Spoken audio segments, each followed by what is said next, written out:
Halo, selamat datang di Yuk Dengar Dulu. Tempat kita berhenti sejenak, buka telinga, dan coba pahami cerita dari sudut pandang lain.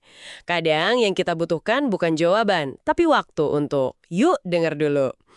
Hari ini nih, kita bakal ngobrolin lebih dalam soal sumber-sumber yang udah kita kumpulin terkait polemik ijazah Pak Jokowi, mantan presiden kita.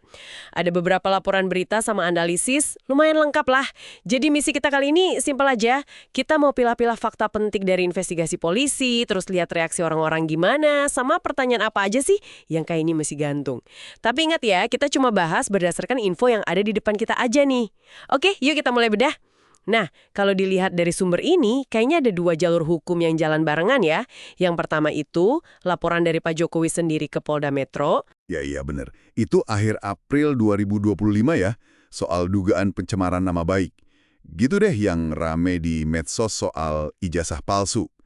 Ada 5 orang yang dilaporin, inisialnya RS, RS lagi, E, TT, sama K. Terus Polda Metro udah ngapain aja tuh? Ya, mereka kumpulin bukti awal gitu kayak fotokopi dokumen, ada USB juga isinya link video sama konten medsos. Udah periksa 24 saksi juga katanya. Tapi nih, fokus utama dari bahan kita ini sebenarnya lebih ke penyelidikan yang satunya, yang di Bareskrim Polri. Oh, yang dari pengaduan TPUA itu ya, Tim Pembela Ulama dan Aktivis. Lewat Bang Egy Sujana kalau nggak salah. Nah, iya betul. Yang itu nuduh adanya pemalsuan ijazah S1 UGM-nya Pak Jokowi. Dan kelihatannya Bareskrim ini serius banget ya nyelidiknya, mendalam gitu. Ya, bisa dibilang gitu sih. Sumber kita ini nyebutin mereka periksa saksi banyak banget, 39 orang. Terus nyamperin 13 lokasi. Wow, 13 lokasi. Kemana aja tuh?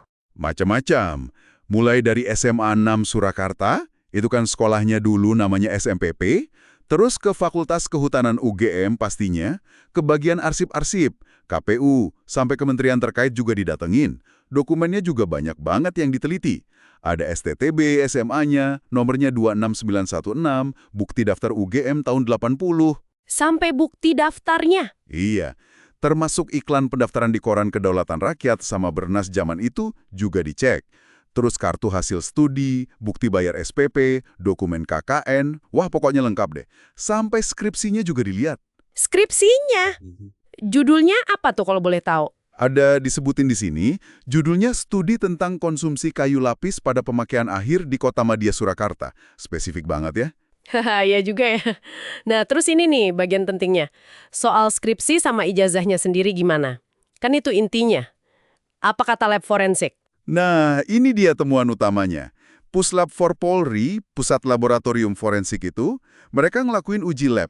Hasilnya, STTB SMA sama ijazah S1 Kehutanan UGM-nya Pak Jokowi, nomor 1120, tanggal 5 November 1985, NIM 1681KT, itu dinyatakan asli dan otentik. Asli dan otentik ya? Kok bisa sih yakin itu? Mereka ngebandingin sama ijazah 3 teman seangkatannya Pak Jokowi. Katanya sih elemen-elemennya sama persis. Kertasnya, cetakannya, tintanya, cap, tanda tangan, bahkan map buat nyimpen ijazahnya yang udah kelihatan kusam, itu juga katanya identik. Oh, jadi ada pembandingnya ya? Terus soal skripsinya tadi? Ada temuan khusus? Ada. Katanya skripsinya itu diketik pakai mesin tik jadul, tipe Pika. Terus lembar pengesahannya itu pakai teknik cetak hand press atau letter press, yang kalau diraba gitu kerasa agak timbul, nggak rata. Jadi bukan cetakan komputer modern gitu. Oke, detail banget ya pemeriksaannya. Jadi kesimpulan resmi Bareskrim akhirnya gimana dong?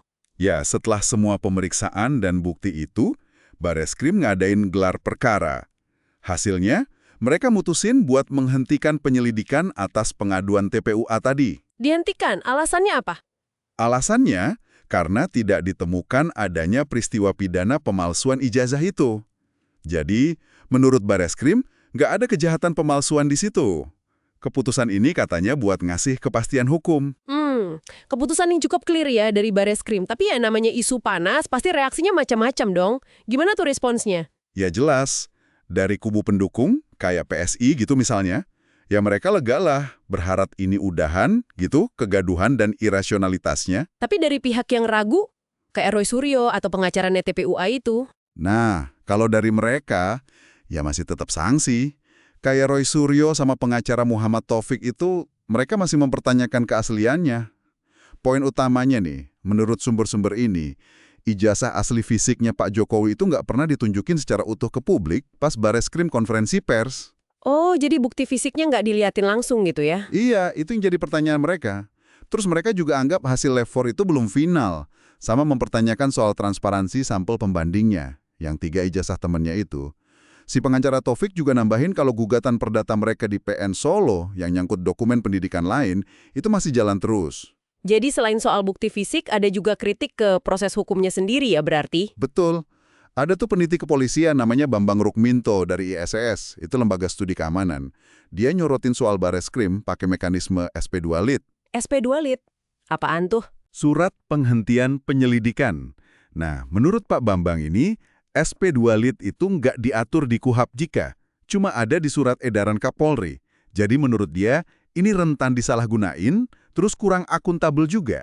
Kurang akuntabel gimana maksudnya? Karena katanya nggak bisa diuji lewat pra-peradilan, jadi kalau nggak setuju sama penghentian penyelidikan itu, ya susah buat ngegugatnya secara hukum formal. Dia juga agak kritik soal penggunaan keterangan ahli di tahap penyelidikan, yang menurut dia mungkin terlalu dini. Wah, jadi rumit juga ya ternyata.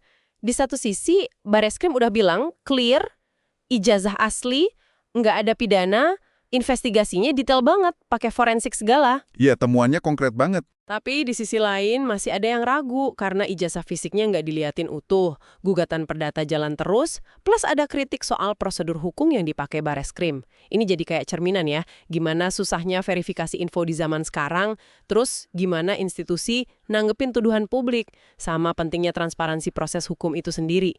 Buat kamu yang dengerin nih, apa coba yang paling nonjol buat kamu dari semua cerita ini? Mungkin ini ya, sebagai pemikiran penutup buat kamu renungin, lepas dari kasus spesifik Pak Jokowi ini, pelajaran apa sih yang bisa kita ambil soal cara masyarakat kita dan juga lembaga negara nyikapin tuduhan ke tokoh publik?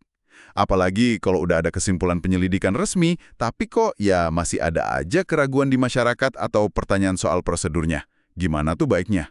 Terima kasih sudah dengar sampai akhir. Semoga ada yang bisa kamu bawa pulang ya. Walau mungkin cuma satu pemikiran kecil aja. Jangan lupa like, komen, dan subscribe ya. Sampai jumpa di cerita selanjutnya. Yuk, dengar dulu.